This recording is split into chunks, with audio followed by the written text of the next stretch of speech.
Hi, school വിട്ട് വരുമ്പോഴും vacation സമയത്തുമൊക്കെ ഒരു പ്രത്യേകതരം വിശപ്പില്ലേ? അന്നേരമൊക്കെ ഉണ്ടാക്കാൻ പറ്റുന്ന, ഇനിയിപ്പോൾ ഈ വെക്കേഷനോ അടുത്ത മാസം സ്കൂൾ തുറന്നു കഴിയുമ്പോഴോ ഈ മഴയത്തുമൊക്കെ കഴിക്കാൻ പറ്റുന്ന ഒരു കിഡിലൻ സ്നാക്കാട്ടോ ചിക്കൻ വട. അതിനുവേണ്ടി ഞാൻ ഇവിടെ ഒരു 200 ഗ്രാം ബോൺലെസ് ചിക്കന് ഉപ്പും കുറച്ച് കുരുമുളക് പൊടിയും ഇഞ്ചി വെളുത്തുള്ളി പേസ്റ്റും കൂടി ഇട്ടൊന്ന് മൂടി വെച്ച് വേവിച്ചിട്ട് മിക്സിയിലൊന്ന് കറക്കിയെടുക്കും. ഒരു സവോളയും 2 അല്ലി വെളുത്തുള്ളിയും ഒരു പച്ചമുളകും കൂടെ ഒന്ന് ചോപ്പ് ചെയ്തിട്ട് എണ്ണയിൽ വഴറ്റിയെടുക്കുക. അതിലേക്ക് 2 ടീസ്പൂൺ മുളക് പൊടിയും കുറച്ച് ചിക്കൻ മസാലയും കൂടി ഈ ചിക്കനും കൂടി ഇട്ടിട്ട് ഒരു ഫില്ലിങ് നമ്മൾ റെഡിയാക്കുന്നുണ്ട്. അത് കഴിയുമ്പോൾ അതിലേക്ക് അവസാനം കുറച്ച് ഗരം മസാലപ്പൊടിയും കൂടി ഇട്ടിട്ടാണ് നമ്മൾ ആ ഫില്ലിങ് റെഡിയാക്കുന്നത്. ഇരിയുണ്ടോ? ടേസ്റ്റ് ഉണ്ടോ?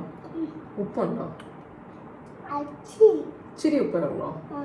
ഇനി ഉപ്പിടണോ? ചുമ്മാ ശരിക്കും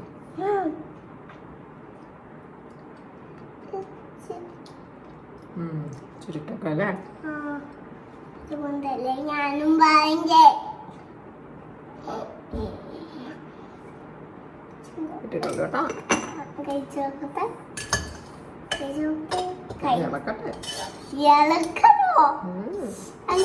ചിക്കൻ നല്ലതാ.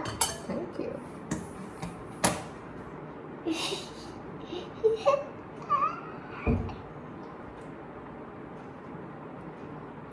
ഇപ്പൊ മൊത്തം എങ്ങനെയുണ്ട്?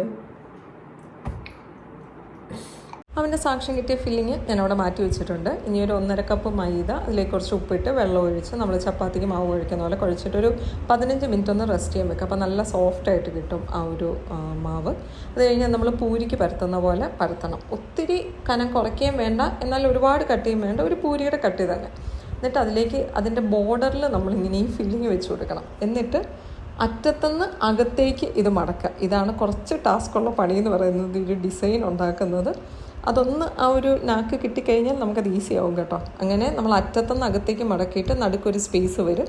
അവിടെ നമ്മൾ എന്തെങ്കിലും വെച്ചൊരു തുളയിട്ട് കൊടുക്കുക. ഞാൻ പൈപ്പിംഗ് നോസിലാണ് എനിക്ക് കറക്റ്റായിട്ട് വരുന്നത്. പൈപ്പിംഗ് നോസിലില്ലാന്നുണ്ടെങ്കിൽ ഏതെങ്കിലും കുപ്പിയുടെ അടപ്പാണെങ്കിലും മതി കേട്ടോ. അത് വെച്ച് ഇങ്ങനെ നടുക്കൊന്ന് പ്രസ് ചെയ്യുക. അപ്പോൾ ആ ഒരു പോർഷൻ സീലായി കിട്ടുകയും ചെയ്യും, നടുക്ക് ആ ഒരു ഹോളും കിട്ടും, വടയുടെ ഷേപ്പും ആകും. ആ ഒരു ടെക്നിക്കൊന്നും കിട്ടിക്കഴിഞ്ഞാൽ പിന്നെ ഭയങ്കര ഈസിയാണ് കേട്ടോ. അത് മാത്രമാണ് ഇതിനകത്ത് എന്തെങ്കിലും ഒരു ഇച്ചിരി പാടുള്ള കാര്യം എന്ന് പറയുന്നത്. അപ്പം എല്ലാം തന്നെയും അതുപോലെ നമ്മൾ ഈ ഒരു വടയുടെ ഷേപ്പിലാക്കി എടുക്കുക. നമുക്ക് ടോട്ടൽ ഒരു 12 ചിക്കൻ വടയാണ് ഈ ഒരു അളവിൽ നിന്ന് കിട്ടുന്നത്. നമ്മൾ ഈ ഒരു ഷേപ്പിലാക്കിയിട്ട് ഏതെങ്കിലും മൈദ ഡസ്റ്റ് ചെയ്ത പാത്രത്തിൽ വേണം കേട്ടോ വെക്കാനായിട്ടില്ല എന്നുണ്ടെങ്കിൽ ഇത് ഒട്ടിപ്പിടിക്കും. അത് കഴിഞ്ഞ് ചീനച്ചട്ടിയിൽ എണ്ണ ഒഴിച്ച് എണ്ണ ചൂടാകുമ്പം ഇത് ഫ്രൈ ചെയ്തെടുക്കുക. ലോ ഫ്ലെയിമിലൊന്നും ഫ്രൈ ചെയ്യേണ്ട, കാരണം അകത്തെ ഫില്ലിംഗ് എല്ലാം കുക്ക്ഡ് ആണല്ലോ. പുറത്തെ ആ മൈദ മാത്രം ഒന്ന് ക്രിസ്പിയായി കിട്ടിയാൽ മതി.